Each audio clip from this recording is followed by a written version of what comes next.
Selamat siang Tribuners, bagaimana kabar Anda siang hari ini? Senang sekali saya Ilu Devi Sania dapat kembali menyapa Tribuners. Kali ini dalam program Tribun Timur Highlight Koran dan edisi hari ini Rabu 29 Oktober 2025. Beragam berita menarik tersaji untuk Anda dalam koran edisi hari ini dan beberapa halaman diantaranya akan kami highlight dalam tayangan berikut ini. Tribuners, kita awali dengan halaman utama koran Tribun Timur dengan headline berita Makassar ini kota petarung. Thomas Trucha target 5 besar dan senang pemain muda. Pelatih baru PSM Makassar, Thomas Trucha, akan membangkitkan permainan keras pasukan Ramang. Ia mengatakan, saya tahu saya datang di kota yang banyak pejuangnya. Saya tahu kota ini kota pejuang, tegas Trucha. Di Bilang Store PSM, Jalan Balai Kota, Makassar, pada Selasa petang 28 Oktober 2025. Ia berjanji mengembalikan ruh permainan PSM Makassar seperti dirindukan banyak kalangan. Keras tapi tidak kasar, ngotot tapi tidak kolot. Manajemen PSM Makassar memperkenalkan Thomas Trucha sebagai pelatih kepala PSM Makassar. Trucha punya pengalaman melatih di berbagai klub di Eropa, Asia, dan Afrika. Prestasi tertinggi Trucha membawa Pinang FC finish di peringkat 3 Liga Super Malaysia. Kemudian klub terakhir dilatih adalah Dinare FC, kini memimpin klasemen Divisi 2 Liga Botswana. Trucha menyatakan menukangi Laskar Ayam Jantan dari Timur sebagai kesempatan dan tantangan. Baginya posisi PSM Makassar saat ini bukanlah seharusnya. Saya melihat ini sebagai peluang untuk mendorong tim ini mendapatkan kemenangan fresh dan ide baru, jelasnya. Ia pun menargetkan PSM Makassar meraih kemenangan lawan Madura United pada pekan 11 di Super League di Stadion B.J. Habibie Parepare pada Minggu 2 November 2025. Kemudian pertandingan ini cukup spesial karena bertepatan hari ulang tahun ke-110 PSM Makassar. Tentu kita menginginkan pesta. Saya sampaikan kepada pemain mereka harus berjuang untuk menang dan kerja keras sebagai tim dan saya harap bisa merayakan kemenangan itu. Trucha terima pinangan PSM Makassar karena tertarik dengan proyek ditawarkan. Ia dikenal sering mempromosikan pemain muda. Salah satu pemain pernah diorbitkan adalah ex pemain Patrick Schick. Ini sejalan dengan PSM Makassar memiliki sumber pemain muda terbaik. PSM Makassar sekarang dihuni 9 pemain di bawah 23 tahun. Mereka bagian dari proyek yang kita bicarakan. Kemudian Tribuners, masih terkait PSM Makassar, asisten pelatih dari Brasil, Thomas Trucha tak datang sendiri ke PSM Makassar. Didampingi asisten pelatih asal Brasil, asisten pelatih asal negeri Samba itu menggantikan peran Paulo Renato sebagai pelatih fisik. Hanya saja manajer PSM Makassar belum mengungkap sosok tersebut akan didampingi asisten pelatih dari Brasil, katanya. Ia menyebut seharusnya asisten pelatih baru itu ikut perkenalan juga pada malam ini. Namun batal karena pesawat delay. Kemudian Tribuners, berita lain dari halaman utama koran Tribun Timur terkait dengan legislator Takalar mengatakan saya ini istri ke-13. Rangkaian kisah kontroversi kembali mendera 2 anggota DPRD Takalar, Sulsel. Saya ke-13, yang di Bali itu istri ke-14 yang harus dia nafkahi itu 12 orang, tapi saya Ji yang kasih uang, ungkap Sri Reski Wulandari Deng Sanging, legislator fraksi Partai Kebangkitan Bangsa di DPRD Takalar, menanggapi tuduhan mantan suaminya. Herman Sijaya, pengusaha kelahiran Kalumpang, Tamalatea, Jeneponto pekan lalu.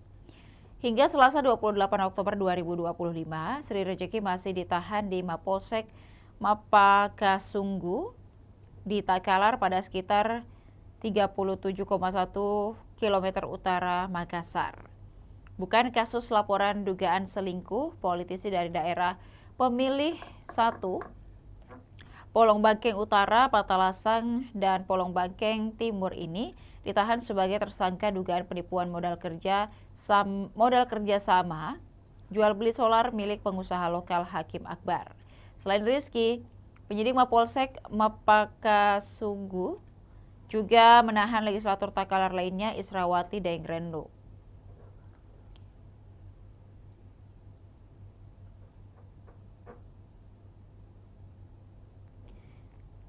Kemudian, politisi Gerindra ini ditahan atas kasus dugaan terkait dengan penggelapan keuntungan jual beli sapi, juga dengan seorang pengusaha lokal.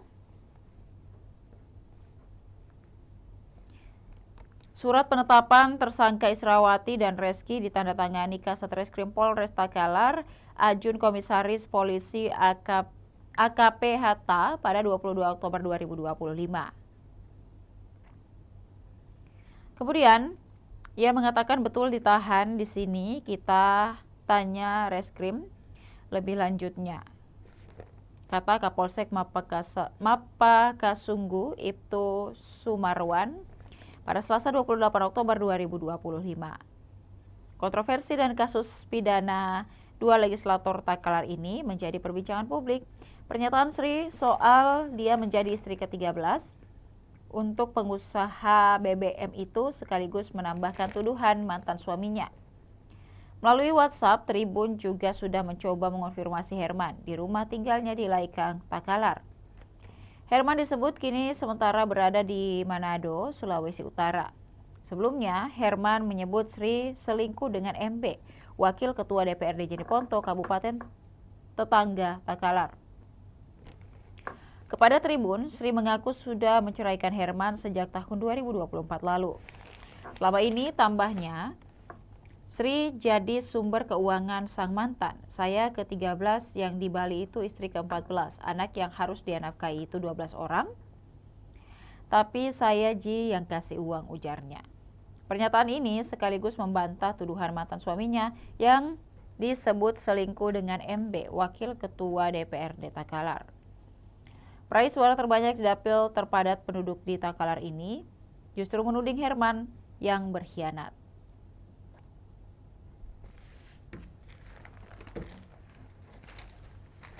Berita lainnya, Tribuners dari halaman utama Koran Tribun Timur terkait dengan Badan Pengawasan Obat dan Makanan Kota Makassar mengatakan kosmetik ilegal di Sulsel mencapai 1,2 miliar rupiah per bulan. Cantik tidak harus putih, dalam memilih skincare masyarakat harus mengutamakan keamanan. Keamanan skincare bisa dicek melalui Badan Pengawas Obat dan Makanan atau BPOM. BPOM bertugas mengawasi peredaran obat, makanan, kosmetik, dan produk kesehatan lainnya di Indonesia untuk melindungi masyarakat. Demikian dikatakan Kepala Balai Besar POM Makassar, Yosef Dwi Irwan Prakarsa Setiawan, dalam podcast ngobrol virtual yang ditayangkan melalui YouTube Tribun Timur pada Selasa 28 Oktober 2025.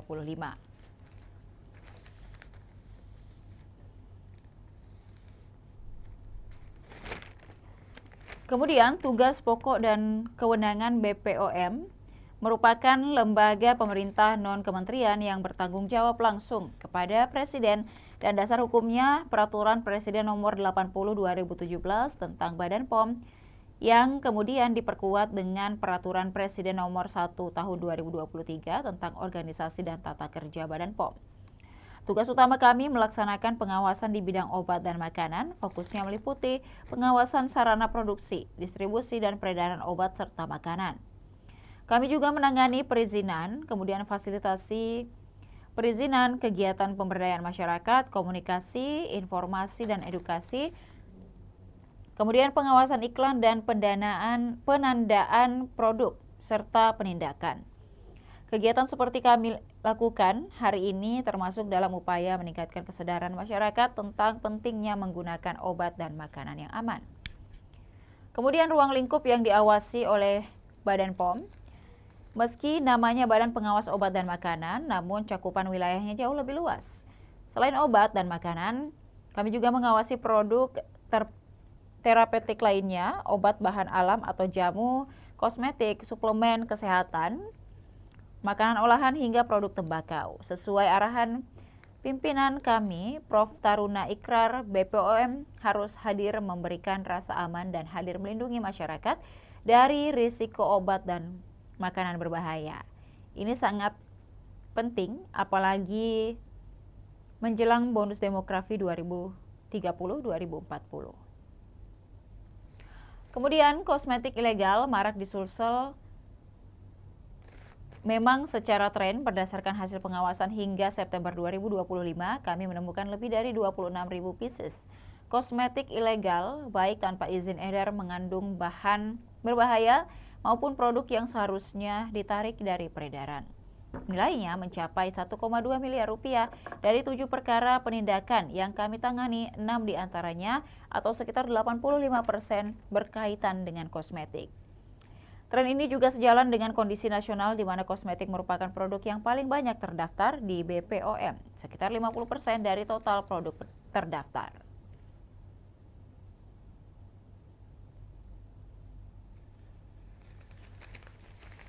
Kemudian Tribuners beralih ke halaman 3 Koran Tribun Timur terkait dengan KONI Luwu bidik 10 besar Porprov 2026, andalkan pencaksilat sebagai lumbung medali.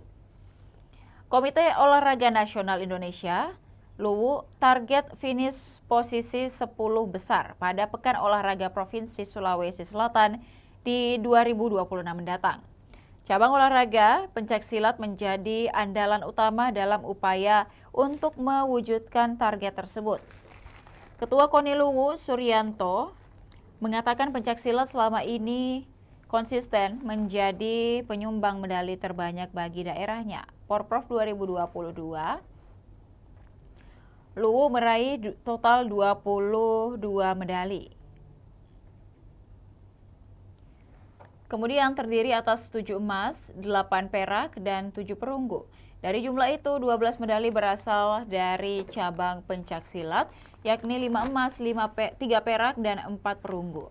Pencaksilat masih jadi prioritas karena selalu memberikan kontribusi besar dari sisi anggaran, pun porsinya lebih besar dibanding cabang olahraga lain. Bupati Luwu Patahudin resmi melepas kontingen Ikatan Pencaksilat Indonesia yang akan bertanding di ajang Praporprov 2025 Sulawesi Selatan di Kota Parepare. Upacara pelepasan di halaman kantor Bupati Luwu, Kelurahan Senga, Kecamatan Belopa pada Senin 27 Oktober 2025. Ketua IPSI Luwu, Sahmin Sabra, menyatakan sebanyak 30 atlet bersama 6 pelatih dan ofisial diberangkatkan. Praporprov digelar mulai 28 Oktober hingga 1 November 2025. Target kami mempertahankan gelar juara umum yang sudah 2 tahun berturut-turut diraih IPSI Luwu.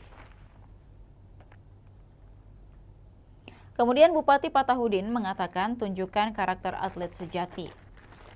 KONI Luwu menyiapkan skema bonus bagi atlet berprestasi. Bonus diproyeksi meningkat dari Porprov 2022, di mana peraih emas diganjar 10 juta rupiah maksud kami, kemudian juga perak 5 juta rupiah dan perunggu 3 juta rupiah. Besaran pastinya masih akan dibahas bersama pemerintah daerah. Bupati Luwu Patahudin mendukung penuh para atlet yang akan bertanding membawa nama daerah. Saya tidak ragu dengan pencaksilat, insya Allah kita bisa kembali menjadi juara umum, tegasnya. Ia berharap agar seluruh atlet menjunjung tinggi sportivitas dan menjaga sikap selama bertanding. Berangkatlah sebagai duta Luwu, bertandinglah dengan semangat, tetap rendah hati dan tunjukkan karakter atlet sejati. Semoga Allah memberikan kesehatan dan keselamatan hingga kembali ke Luwu, ujarnya. Berita lainnya Tribuners dari halaman 3 terkait dengan murid SD Pangkep lomba menggambar nasionalisme. Murid sekolah dasar di Kabupaten Pangkep menyalurkan semangat kebangsaan melalui lomba menggambar. Menggambar semangat Sumpah Pemuda menjadi tema kegiatan dan digelar komunitas pegiat jalanan atau KPJ Pangkep di Tribun Citra Mas. Lomba menggambar ini dalam rangka memperingati Hari Sumpah Pemuda 28 Oktober 2025. Sekaligus menyambut milad ke-14 KPJ Pangkep, sebanyak 35 peserta dari berbagai sekolah dasar di Pangkep ambil bagian dalam lomba tersebut. Para peserta menuangkan ide imajinasi dan juga semangat persatuan lewat goresan warna di kertas putih. Antusiasme mereka terlihat sejak awal lomba dimulai. Anak-anak tampak serius menggambar bendera merah putih, pahlawan hingga simbol perjuangan pemuda Indonesia. Ketua Panitia Andi Indra Kurniawan mengatakan kegiatan ini untuk menanamkan nilai-nilai persatuan dan cinta tanah air kepada generasi muda, juga sebagai wadah menggali bakat dan kreativitas anak-anak. Tema lomba selaras dengan tema besar milad KPJ, yakni Panggilan Rindu, menggambarkan semangat mencari jati diri dalam berkesenian. Harapannya teman-teman KPJ terus semangat dan eksis di dunia seni, baik musik maupun kesenian lainnya. Kegiatan semacam ini tidak hanya mengasah kreativitas, tetapi juga menumbuhkan semangat kebangsaan sejak dini. Berita lainnya Tribuners dari halaman utama, halaman 3 maksud kami, terkait dengan Takalar kirim 24 atlet silat berlaga di Parepare. Atlet pencak silat dari Takalar diberangkatkan ke kota Parepare untuk berlaga pada ajang Prapolprov 2026 nanti di 2025 di Sulsel. Kemudian Prapolprov cabang pencak silat digelar di Parepare mulai dari tanggal 28 Oktober 2025.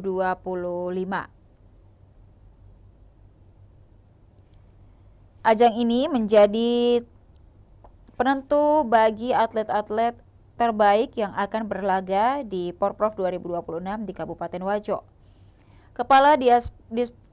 Kepala Disparpora Takalar Muhammad Darwis melepas kontingen di Aula Ruja Bupati Takalar pada Senin 27 Oktober 2025. Ia mengapresiasi dan motivasi seluruh atlet yang membawa nama Kabupaten Takalar. Kontingen pencaksilat Takalar adalah orang pilihan dan atlet terbaik yang mengemban tanggung jawab besar di tingkat provinsi. Ia menegaskan, keikutsertaan di ajang ini bukan hanya soal kompetensi ataupun juga kompetisi, tetapi juga tanggung jawab moral menjaga nama baik Takalar. Ia mengingatkan, pencaksilat bukan sekadar olahraga, melainkan warisan budaya bangsa yang syarat nilai luhur. Pencaksilat mengajarkan kejujuran, disiplin, dan sportivitas. Kemudian bertandinglah dengan semangat kesatria, jangan gentar menghadapi lawan dan jaga nama baik Kabupaten Takalar. PLT Ketua KONI Takalar, Kompol Alauddin Torki, menambahkan setelah mempersiapkan sejumlah cabang olahraga untuk menghadapi Porprov 2026 mendatang. Kami optimis bisa mencapai target 10 besar pada Porprov 2026 di Wajo. Kuncinya jaga semangat latihan dan kebersamaan, jelasnya. Sementara itu, Ketua IPSI Takalar Muhammad Amin Muiz mengaku IPSI Takalar terus memberikan dukungan penuh kepada para atlet baik dari sisi teknik maupun pembinaan karakter. Pencaksilat bukan hanya tentang menang atau kalah, tapi tentang membangun mental, kedisiplinan, dan nilai-nilai luhur bangsa.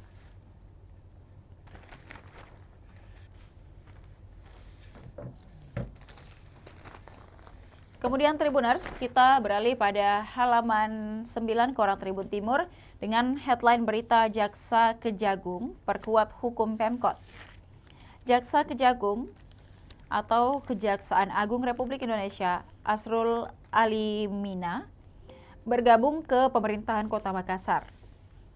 Ia dilantik sebagai Kepala Bagian Hukum Sekretariat Daerah Pemkot Makassar, dan Asrul dilantik bersama 7 pejabat administrasi oleh Wali Kota Makassar Munafri Arifuddin.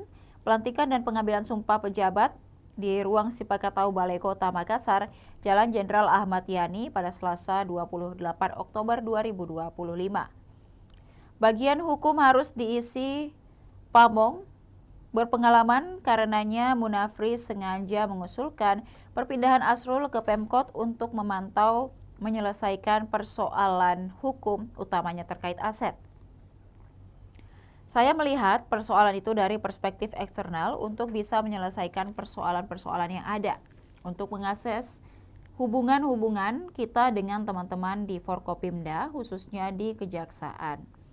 Asrul sebelumnya menjabat Jaksa Ahli Madya di Badan Diklat Kejaksaan Republik Indonesia. Ia juga pernah bertugas di Komisi Pemberantasan Korupsi, dan ia berharap ada gebrakan yang bisa mengubah sistem atau tatanan yang selama ini berjalan untuk mengakselerasi penyelesaian persoalan hukum. Kemudian, posisi ini sebelumnya dijabat Muhammad Izhar Kurniawan. Izhar dimutasi menjadi Kepala Bidang Pengadaan dan Pemanfaatan Tanah Dinas Pertanahan Kota Makassar. Izhar ditugaskan untuk fokus pada menangani tanah. Bukan berarti Pak Izhar yang sebelumnya gagal melaksanakan Bukan berarti Pak Izhar yang sebelumnya gagal melaksanakan. Pak Izhar sudah bekerja dengan sangat baik sehingga kami menempatkan beliau di tempat yang lebih fokus dalam rangka menyelesaikan persoalan pertanahan di Kota Makassar. Asrul Alimina mengatakan sebagai pelayanan masyarakat, ia menerima apapun penugasan yang diamanahkan. Tidak ada masalah, saya ditempatkan di mana saja, posisi apa saja selama itu diperintahkan kepentingannya untuk masyarakat, kenapa tidak? Kepala Badan Kepegawaian dan Pengelolaan Sumber Daya Manusia Daerah Makassar Kamelia Tamrin Tantu mengatakan Asrul tetap terdaftar sebagai pegawai kejaksaan yang diperbantukan di Pemkot.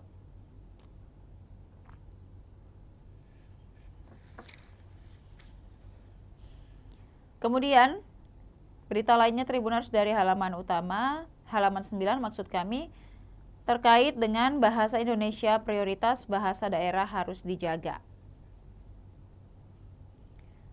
Wali Kota Makassar, Munafri Arifuddin menegaskan pentingnya menjaga dan melestarikan bahasa Indonesia dan bahasa daerah di tengah derasnya arus globalisasi serta literasi budaya digital yang semakin masif.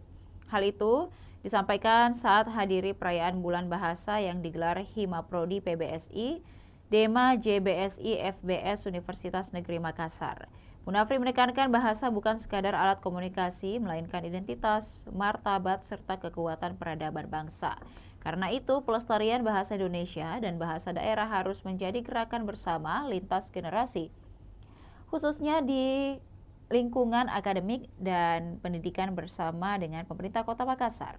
Peringatan Bulan Bahasa tidak hanya sekadar seremonial, melainkan harus menjadi momentum untuk menggugah kesadaran kolektif untuk membina dan mengembangkan bahasa dan sastra Indonesia, sekaligus melestarikan bahasa daerah, serta sebagai identitas budaya bangsa. Bulan Bahasa harus menjadi ruh untuk memelihara semangat serta meningkatkan peran masyarakat dalam merawat bahasa, kata Munafri.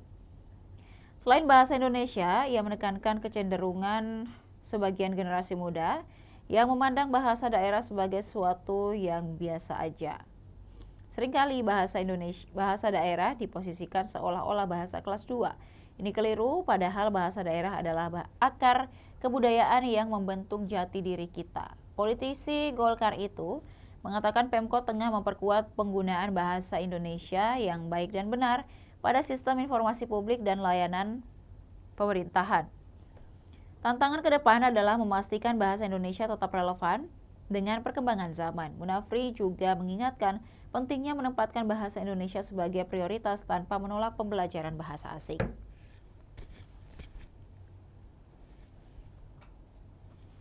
Kemudian Tribuners, masih ada beragam berita menarik tersaji untuk Anda dalam koran edisi hari ini. Bagi Tribuners yang tertarik untuk membaca secara keseluruhan, dapatkan koran Tribun Timur di agen-agen terdekat. Dan untuk berlangganan 1 bulan Rp80.000 dan juga 1 tahun Rp1.000.000, Tribuners dapat menghubungi hotline subscriber di bawah ini dengan nomor 0411 811 5500 ataupun juga WhatsApp di Tribun Family Card di 081 14135555. Demikian highlight koran Tribun Timur edisi hari ini.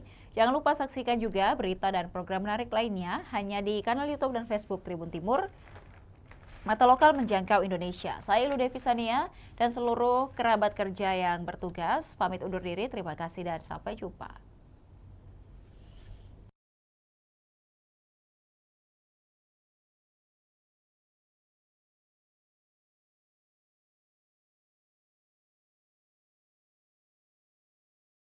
Dengan senjata, tapi dengan karya dan pengabdian untuk negeri. Dari kota hingga pelosok desa, PLN hadir menerangi setiap langkah bangsa, mewujudkan sistem kelistrikan yang merata dan berkeadilan. Melalui program Inspiring Serikandi Women Support Women, Serikandi PLN WIP Sulawesi menghadirkan dukungan nyata bagi pelaku usaha mikro di Makassar, Poklasar, Mandara Food, khususnya mereka yang berperan sebagai ibu sekaligus tulang punggung keluarga. Program ini menjadi wujud kepedulian PLN terhadap penguatan kapasitas UMK, sekaligus bagian dari komitmen sosial perusahaan dalam mendukung pemberdayaan perempuan. Download Tribun X sekarang, menghadirkan lokal menjadi Indonesia.